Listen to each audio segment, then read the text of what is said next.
Good morning students, मैं इंद्र कुमार जोनवाल आपके सामने कक्षा 10 का पाठ नंबर 4 कार्बन एवं इसके यौगिक से अगला वीडियो लेकर आया हूँ। इससे पहले हमने अपर रूप के बारे में पढ़ा था, फिर कार्बन के अपर रूप पढ़े थे, फिर इसके बाद में हमने क्रिस्टलीय अपर रूप का एक भाग डायमंड को पढ़ लिया था। डायमंड को हमने क्या कर लिया था, पढ़ लिया था, मतलब हीरे के बारे में हमने जानकारी ले ली थी। हीरे की जानकारी पूरी ले ली थी, हीरे के पूरे हमने क्या कर लिए थे, उपयोग पढ़ लिए थे। मैंने कमेंट सेक्शन में एक क्वेश्चन पूछा था आप लोगों से कि हमारे पास 3.51 हीरे का घनत्व है, इसका मात्रक क्या है। तो मात्रक किसी एक बंदे ने दिया था, नाम नहीं बताऊंगा, लेकिन एक बंदे ने दिया था और वो किलोग्राम प्रति मीटर क्यूब होता है। यही इसका सही आंसर है। ठीक है, आप लोग शायद वीडियो को देखते नहीं हो, देखते हो तो बस कमेंट में छोड़ देते हो कि नहीं देना हमको आंसर। ठीक है, चलो हम देखते हैं आगे। कार्बन का अगला क्रिस्टलीय अपर रूप, उसका नाम है ग्रेफाइट। क्योंकि पहला हमने हीरा पढ़ लिया, हीरे की संरचना आप बुक में देखोगे तो बुक में पूरी की पूरी संरचना मिल जाएगी।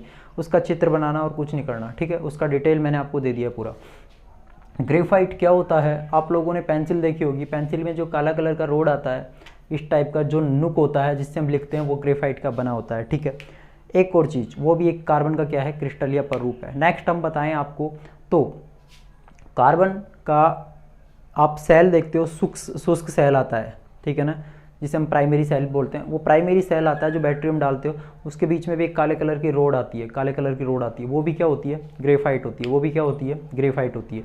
एक और देखो हमारे पास में ग्रेफाइट होता है, ये नाभिकीय भट्टियों में विमंदक के रूप में कार्य करता है। मतलब कि हम जब कोई भट्टी होती है उसके अंदर, नाभिकीय भट्टी मतलब उसके अंदर यूरेनियम बॉम्ब वगैरह बनाते हैं, तो उसके अंदर क्या किया जाता है कि यदि उसका ब्लास्ट ज़्यादा हो जाए, उसका क्या किया जाए, ब्लास्ट ज़्यादा हो जाए, तो उस ब्लास्ट को रोकने के लिए भी इनमें क्या किया जाता है, एक साइड यूरेनियम की परत लगा देते हैं, दूसरी साइड क्या लगा देते हैं, ग्रेफाइट की। एक यूरेनियम दूसरा ग्रेफाइट, जिससे यदि ये ज़्यादा ब्लास्ट करने लग जाए तो ये इसके ऊपर गिर जाती हैं, और गिरने से क्या होता है कि आग लगने का खतरा क्या हो जाता है, कम हो जाता है। ठीक है ना, विमंदक का मतलब यही होता है। एक और ये गाड़ियों में जो पुर्जे होते हैं, वो उनमें चिकनाहट बढ़ाने के लिए भी काम आता है। ये गाड़ियों के जो पुर्जे होते हैं वो सूख जाते हैं हमारे पास में, उनमें चिकनाहट खत्म हो जाती है, और चिकनाहट को भी बढ़ाने के लिए कार्य करते हैं। लेकिन हम ये उपयोग पढ़ने से पहले इसके बारे में पढ़ेंगे।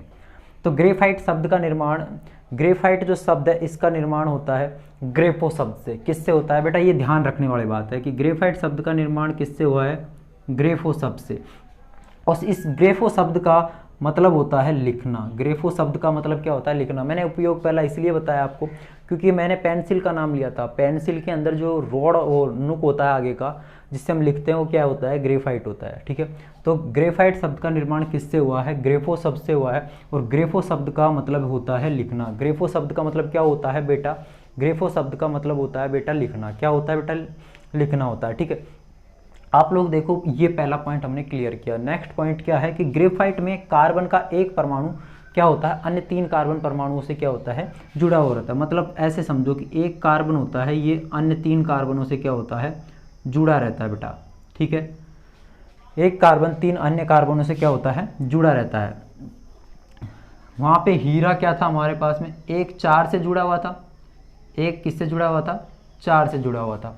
तो यहाँ पे जब एक 4 से जुड़ा हुआ था, तो मतलब हमने ये समझ लिया कि ये विद्युत का क्या था, कुचालक था। ये विद्युत का क्या था, कुचालक। बेटा ये क्या था, विद्युत का कुचालक था। लेकिन यहाँ पे एक किससे जुड़ा हुआ है, 3 से। एक किससे जुड़ा हुआ है, 3 से। तो ये विद्युत का क्या है, सुचालक। ये विद्युत का क्या है बेटा, सुचालक है। ठीक है, तो एक कार्बन परमाणु कितने कार्बन परमाणुओं से जुड़ा रहता है, और 3 से। मतलब 4 से नहीं जुड़ा रहता, कितने जुड़ा रहता है, 3 से। ठीक है, इसीलिए विद्युत का क्या होता है, सुचालक। ये पॉइंट मैं पहले क्लियर कर देता हूँ। इसका एक कार्बन परमाणु 3 अन्य कार्बन परमाणु से जुड़ा रहता है, तो इसलिए विद्युत का क्या हो जाता है, सुचालक। मतलब बॉन्ड खाली रहता है एक तरह से। लेकिन हम बंध तो पूरे बनाएंगे, क्योंकि कार्बन की संयोजकता कितनी होती है, 4। कार्बन की संयोजकता कितनी होती है, 4।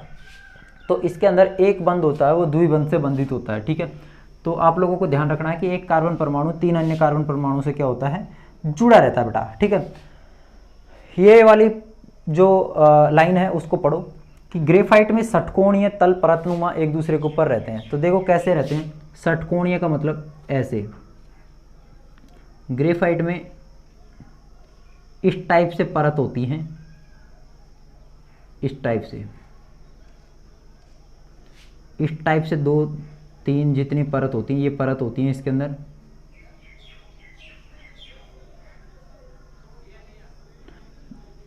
ऐसे एक परत दूसरी परत के ऊपर, मान लो कि ये हमारे पास में हो गई पहली परत, ये हो गई दूसरी परत। तो एक परत षटकोण का मतलब तो समझ में आ गया अगर षटकोण है, षटकोणीय परत होती है, 1 2 3 4 5 और ये 6 षटकोणीय परत होती है। एक दूसरे के ऊपर ये क्या करती रहती है, फिसलती रहती है। क्या करती रहती है, फिसलती रहती है। फिसलती क्यों है, क्योंकि इसके मध्य होते हैं दुर्बल बंध। कौन से बंध होते हैं, दुर्बल बंध। प्रबल बंध नहीं होते, इसके मध्य कौन से बंध होते हैं, दुर्बल बंध। दुर्बल बंध के कारण ये परत एक दूसरे के ऊपर क्या करती है, फिसलती है, और फिसलने से ही ये क्या करती है, परत चिकनी हो जाती है। कैसी हो जाती है, चिकनी। आप लोगों ने देखा होगा पेंसिल को जब हम करते हैं बिल्कुल प्लेन करते हैं तो चिकनी होती है, ठीक है। तो परतनुमा संरचना होती है, षटकोणीय होती है, एक दूसरे के ऊपर दुर्बल बंध के कारण क्या होती है, फिसलती है। विद्युत की क्या होती है, सुचालक। ये चमकीली होती है। कैसी होती है, चमकीली, क्योंकि घिस घिस के क्या हो जाती है, शाइनिंग हो जाती है, चमक जाती है। फिसलनदार होती है और सॉफ्ट होती है, ठीक है। तो ग्रेफाइट के बारे में बेटा मैंने क्या क्या बताया। ग्रेफाइट शब्द ग्रेफो शब्द से बना है, जिसका अर्थ होता है लिखना, पहला। दूसरा बोला कि एक कार्बन परमाणु अन्य 3 कार्बन परमाणुओं से जुड़ा रहता है, विद्युत का क्या होता है, सुचालक, एक खाली रहता है। ग्रेफाइट की जो परत होती है ये षटकोणीय टाइप से होती है, और षटकोणीय टाइप से होती है, फिसलती रहती है, किसके कारण, दुर्बल बंध के कारण, ठीक है। इसलिए ही ये चमकीला होता है, फिसलनदार होता है, और ये क्या होता है, सॉफ्ट होता है, अर्थात मुलायम होता है। बेटा समझ में आया ये आपको, ये पूरा समझ में आया। इसको एक बार नोट करो, इसके बाद मैं उपयोग बताऊंगा इसके, ठीक है।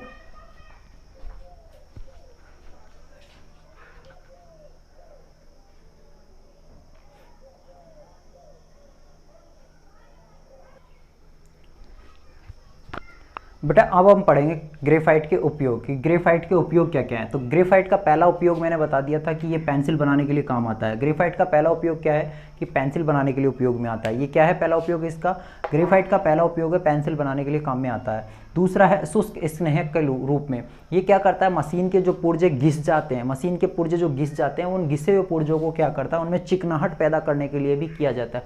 बड़ी बड़ी जो मशीनरीज होती है उनके जो पुर्जे होते हैं वो क्या है, एक दूसरे के रगड़ के चलते हैं, तो उनके पुर्जे क्या होते हैं, घिस जाते हैं। तो उनके बीच में भी क्या है, ग्रेफाइट की परत चढ़ा दी जाती है। ये ग्रेफाइट उनके अंदर डाल दिया जाता है, जिससे क्या होता है बेटा, पुर्जे घिसने से बच जाते हैं, ठीक है। इसके बाद में आता है बेटा इलेक्ट्रोड बनाने में। इलेक्ट्रोड बनाने का मतलब सेल की जो काली रोड होती है वो भी ग्रेफाइट की होती है। बीच में जब सेल को तोड़ के देखोगे तो आपको पता चल जाएगा।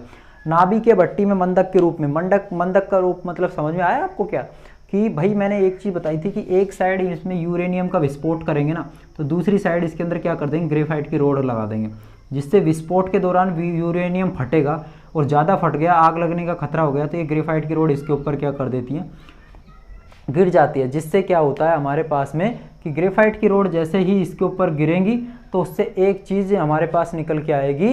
क्या निकल के आएगी बेटा, कि ग्रेफाइट की रोड जब इसके ऊपर गिरेगी तो क्या निकल के आएगी, आग लगने का खतरा क्या हो जाएगा, खत्म हो जाएगा, उसके ऊपर गिर के उसको बुझा देंगे, ठीक है बेटा। और अगला है लोहे की वस्तुओं पर पॉलिश करने के लिए भी ग्रेफाइट को उपयोग करते हैं। तो आप लोग ये ग्रेफाइट के उपयोग लिखो। फिर उसके बाद में ग्रेफाइट की संरचना मैंने आपको बताई दी कि ग्रेफाइट की संरचना हमारे पास में कुछ इस टाइप से होती है, षटकोणीय, ठीक है बेटा, कुछ इस टाइप से होती है षटकोणीय, इस टाइप से, इस टाइप से, ठीक है।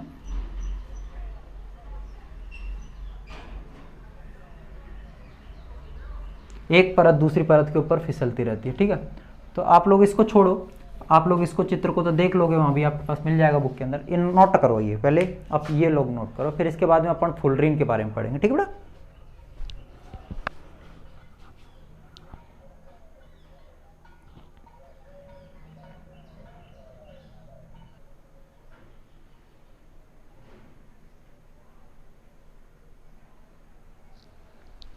हाँ बेटा, अब देखेंगे हम आगे क्रिस्टलीय अपर रूप कार्बन का, उसका तीसरा रूप फुलरीन। बेटा फुलरीन क्रिस्टलीय अपर रूप है कार्बन का, और वो है 3rd नंबर का। फुलरीन की जो संरचना होती है वो फुटबॉल की जैसी होती है। किसकी जैसी होती है, फुटबॉल की जैसी, फुटबॉल की जैसी संरचना होती है फुलरीन की। और ये फुलरेन नाम किसने रखा? ये अमेरिका का एक वास्तुकार को हम इंग्लिश में बोलते हैं डिजाइनर। क्या बोलते हैं? डिजाइनर। ठीक है। इस डिजाइनर ने, अमेरिका के इस डिजाइनर ने इसका नाम रखा फुलरेन। क्यों रखा? क्योंकि इसका खुद का नाम था बकमिंस्टर फुलर। क्या नाम था इसका? Buckminster Fuller. तो आपसे कोई भी क्वेश्चन कर ले कि फुलरेन का नामकरण फुलरेन क्यों रखा, तो आपको बोलना है कि फुलरेन का नामकरण इसलिए रखा क्योंकि अमेरिका के एक वास्तुकार थे बकमिंस्टर फुलर, उसके नाम पे ही इसका नाम क्या रख दिया गया बेटा? फुलरेन रख दिया गया। फुलरेन, बकमिंस्टर फुलर ने C60 और C70 फुलरेन बनाई। C60 में कार्बन के 60 अणु होते हैं और इसके अंदर कितने होते हैं? 70 होते हैं। C60 को उन्होंने बोला कि ये स्थायी फुलरेन है। कौन सी फुलरेन है बेटा? स्थायी फुलरेन है ये, मतलब ये ज्यादा कारगर साबित है। क्रिस्टलीय स्वरूप में C60 बहुत ज्यादा कारगर साबित है, मतलब C60 जो फुलरेन है ये स्थायी फुलरेन है। अब आगे देखो, आप लोगों को पता है कि C60 को स्थायी क्यों बोला और ये अस्थायी क्यों हुई? क्योंकि ये कार्बन 4 बंध बनाता है। तो 60 में 4 का भाग दो, कितनी बार जाएगा? 15 बार। और 70 में 2 4 का भाग क्या पूरा जाता है? क्या नहीं जाता। मतलब इसके तो पूरे टुकड़े हो जाएंगे लेकिन इसके पूरे टुकड़े नहीं होंगे। तो इसको तो स्थायी बोला और इसको अस्थायी बोल दिया। ठीक है जी। C60 फुलरेन का नाम बकमिंस्टर फुलर भी है। C60 फुलरेन का नाम बकमिंस्टर फुलर भी है। C60 जो फुलरेन है इसके अंदर 32 फलक होते हैं। कितने फलक होते हैं? 32 फलक होते हैं। और ये 32 फलक होते हैं हमारे पास में, कुछ षटकोण होते हैं और कुछ पंचकोण होते हैं। तो 20 तो होते हैं षटकोणीय और 12 कैसे होते हैं? पंचकोणीय। 20 कैसे होते हैं? षटकोण और 12 कैसे होते हैं? पंचकोण। षटकोण मतलब 6 और पंचकोण मतलब 5। ज्यादा के साथ में ज्यादा कनेक्ट करना है। 20 ज्यादा है और 6 भी क्या है? ज्यादा। 12 कम है और 5 भी क्या है? कम। तो बकमिंस्टर फुलर जो फुलरेन होती है हमारी, इसके अंदर 32 फलक होते हैं जिसमें 12 षटकोण होते हैं, 20 षटकोण होते हैं और 12 क्या होते हैं? पंचकोण। ठीक है, ये तुमको याद रखना है। इसके बाद में आगे वाली बात देखो, ये विद्युत की कुचालक होती है। क्यों होती है? क्योंकि C60 के अंदर पूरे के पूरे बंध बन जाते हैं। मैंने कहा 60 में 4 का भाग दो, कितनी बार जाएगा? 15 बार। मतलब इसके पूरे बंध बनेंगे और जब इसके पूरे बंध बनेंगे तो इसमें विद्युत धारा प्रवाहित होने के लिए कोई जगह ही नहीं रहेगी। मतलब इसका कोई बंध टूटा ही नहीं होगा, ये चारों ओर से बंधित रहेगी। इसका बॉन्ड बिल्कुल फिक्स होगा। जब इसका बॉन्ड फिक्स होगा तो इसके अंदर विद्युत धारा नहीं जा सकती। तो आप लोगों को ध्यान में रखना है कि स्थायी फुलरेन, C60 फुलरेन या बकमिंस्टर फुलर, ये स्थायी होती है और ये विद्युत की क्या होती है? कुचालक। C60 जो फुलरेन है इसके मध्य कार्बन के मध्य जो बंध दूरी होती है ये होती है 1.40 एंगस्ट्रम। 1.40 एंगस्ट्रम। 1 एंगस्ट्रम बराबर 10⁻⁻10 होता है, पिछली क्लास में बता चुका, इसको भी ध्यान रख लेना। और इसका जो घनत्व होता है 2.25 होता है। इसको थोड़ा सा दिमाग में फिर दोबारा रिपीट कर रहा हूँ। फुलरेन की संरचना फुटबॉल की जैसी होती है। इसका नामकरण अमेरिका के एक डिजाइनर, जो हिंदी में बोले तो वास्तुकार, अमेरिका के एक डिजाइनर बकमिंस्टर फुलर ने किया था। C60 और C70 दो तरह की इन्होंने फुलरेन बनाई थी। C60 को इन्होंने स्थायी फुलरेन कहा था जिसमें 32 फलक होते हैं, 12 तो इसके अंदर पंचकोणीय और 20 षटकोणीय होते हैं इसके अंदर। ये विद्युत की कुचालक होती है। कार्बन के मध्य की दूरी 1.40 एंगस्ट्रम होती है और इसका घनत्व 2.25 होता है। ये कुछ इस टाइप की होती है कि ये फुटबॉल की जैसी होती है और इसके अंदर कुछ तो कोण होते हैं षटकोण और कुछ इसके अंदर क्या होते हैं? पंचकोण। ठीक है बेटा, इसके अंदर कुछ तो होते हैं षटकोण और कुछ क्या होते हैं? पंचकोण होते हैं ऐसे। तो इसके पंचकोण हो गए 1 2 3 4 5। षटकोण में देखो 1 2 3 4 5 और 6। तो इसके अंदर 32 फलक होते हैं ऐसे। कितने फलक होते हैं? 32, जिसमें से षटकोण तो 20 होते हैं और पंचकोण कितने होते हैं? 12। ठीक है, इस तरीके से टोटल कितने फलक हो जाते हैं?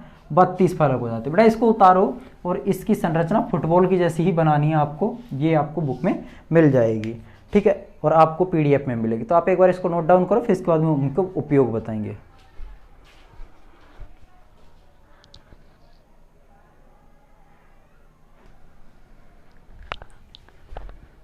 बेटा फुलरिन का उपयोग देखो, बेटा फुलरिन का उपयोग क्या है, फुलरिन का उपयोग देखो, फुलरिन का जो हमारे पास में पहला उपयोग है प्राकृतिक गैस शुद्धिकरण में, किसमें, प्राकृतिक गैस को शुद्ध करने में इसका उपयोग किया जाता है, ठीक है, किसको करने में, प्राकृतिक गैस को शुद्ध करने में। नेचुरल गैस को फ्रेश करने में भी काम आती है, नेचुरल गैस को ये क्या करती है, फ्रेश कर देती है, ठीक है। फुलरिन क्या करती है, फुटबॉल जैसी होती है, ये नेचुरल गैस को क्या करती है, फ्रेश करती है, ये शुद्ध कर देती है, नेचुरल गैस को क्या करती है, ये फ्रेश कर देती है, शुद्ध कर देती है। आणविक बेयरिंग में भी इसका काम होता है, इसका किस में होता है, आणविक बेयरिंग में, आणविक बेयरिंग में मतलब कि अणुओं के मध्य बेयरिंग। आप लोगों ने देखा होगा साइकिल वाइकिल की बेयरिंग होती है ना, वो साइकिल वाइकिल की बेयरिंग होती है, वैसे उस बेयरिंग में भी ये काम आती है। बेटा अगला है इसके अंदर उच्च ताप पर, हाई टेम्परेचर पर ये अतिचालक के रूप में काम करती है, हाई टेम्परेचर पर ये अतिचालक के रूप में काम करती है ये, ठीक है, कि हाई टेम्परेचर पर ये क्या करती है, अतिचालक के रूप में काम करती है। बेटा ये ध्यान रखने वाली बातें हैं कि प्राकृतिक गैस के शुद्धिकरण में नेचुरल गैस को फ्रेश करती है, आणविक बेयरिंग में काम आती है ये, और उच्च ताप पर ये अतिचालक के रूप में भी काम करती है। आज हमने क्रिस्टलीय अपर रूप में डायमंड पढ़ा, फुलरिन पढ़ लिया हमने, और इसके बाद में हमने ग्रेफाइट भी पढ़ा था आज। ये तीनों हमने क्रिस्टलीय अपर रूप पढ़ लिए। बेटा एक चीज ध्यान रखने वाली बात है, हमने ये तीनों चीजें हमने आज अच्छे से रीड कर ली हैं, ठीक है। इनको थोड़ा सा आप रिपीट कीजिएगा, रिपीट करने के बाद में आपको ये अच्छे से याद हो जाएगी। इनके घर पे चित्र बनाइए, इनमें से छोटे छोटे क्वेश्चन निकाल के पूछते रहते हैं, इसमें से छोटे छोटे क्वेश्चन आपके पास में क्या होते हैं, निकल के आते हैं। नेक्स्ट क्लासेज में हम कुछ और टॉपिक देखेंगे वहाँ पे, क्योंकि ये पार्ट ऐसा है इसको मैं खींच नहीं सकता, जितना पार्ट को मैं खींचूंगा उतना आपके लिए डिस्टर्बेंस क्रिएट होगा। तो इसलिए आप लोग थोड़ा सुदृढ़ता से, आराम से, अच्छे से पढ़ो, एक एक चीज़ को क्लियर करो। और एक और चीज़ इंपॉर्टेंट है, इंपॉर्टेंट चीज़ ये है बेटा कि आप लोग चैनल को सब्सक्राइब करो। चैनल का नाम आपको पता है मेरा, इंद्र कुमार जोनवाल के नाम से आपको चैनल मिल जाएगा मेरा, इंद्र कुमार जोनवाल के नाम से आपको मेरा चैनल मिल जाएगा।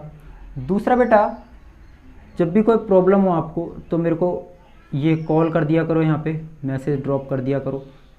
ये इंस्टाग्राम आईडी है मेरी, ये इंस्टाग्राम आईडी है, इंस्टाग्राम आईडी पे आप फॉलो करो मेरे को, यहाँ पे भी आपको कुछ ना कुछ फ़ायदा ही कराऊंगा, नुकसान नहीं होगा आपका। चैनल को सब्सक्राइब करो, बेल आइकन को प्रेस करो, ठीक है। अच्छी अच्छी वीडियो आ रही हैं, इतना तो बनता ही है कि लाइक तो किया करो यार, सब्सक्राइब दोस्तों के साथ शेयर किया करो वीडियो को, लाइक नहीं मिलते सबसे बड़ी बात। और अब की बार इस वीडियो के ऊपर आप लोगों ने 40 व्यूज़ दिए, क्योंकि 40 तो मेरे नॉर्मल व्यूज़ आ रहे हैं वीडियो पे, 40 व्यू के बाद में इसमें आते हैं 4 लाइक। अब आप लोग देख भी रहे हो, पूरी अपना काम भी निकाल रहे हो, यहाँ पे लाइक नहीं दे रहे। आपको थोड़ा बहुत एक मतलब कि थंब प्रेस करने में भी आपको दिक्कत आ रही है, लाइक करने में क्या जा रहा है आपका, लाइक कीजिए उसको। आपको नहीं समझ में आ रहा है, बार बार को उसको रिपीट कीजिए। मैं कोशिश यही करता हूँ कि एक बार में समझ में आए आपको, लेकिन आप लोग इसको प्रेस कीजिए। मतलब क्या दिक्कत आ रही है आपको, कम से कम एक बार आपको लाइक करना है, वीडियो को शेयर करना है, सब्सक्राइब करना है चैनल को, और दोस्तों के साथ शेयर करना है। इतना काम तो आप कर सकते हैं। मैंने आपको बोला था कि मेरे को जुलाई तक 1000 सब्सक्राइबर तो कराओ यार, आपके पास तो इतने फ्रेंड होते हैं जिसकी कोई लिमिट नहीं है। इतना काम आप कर सकते हो, इतनी अच्छी वीडियो बना के दे रहे हैं, इतनी मेहनत कर रहे हैं, फिर उसके बावजूद ही उनको कोई क्रेडिट नहीं मिल रहा, फिर वीडियो बनाने का हमारा क्या सेंस है? इतना काम तो कर सकते हो आप लोग। अब मिलेंगे अगली वीडियो में। हमारा भी ख्याल रखो आप लोग, हम भी आपका ख्याल रखते हैं, ठीक है। मिलेंगे अगली वीडियो में, तब तक के लिए थैंक यू।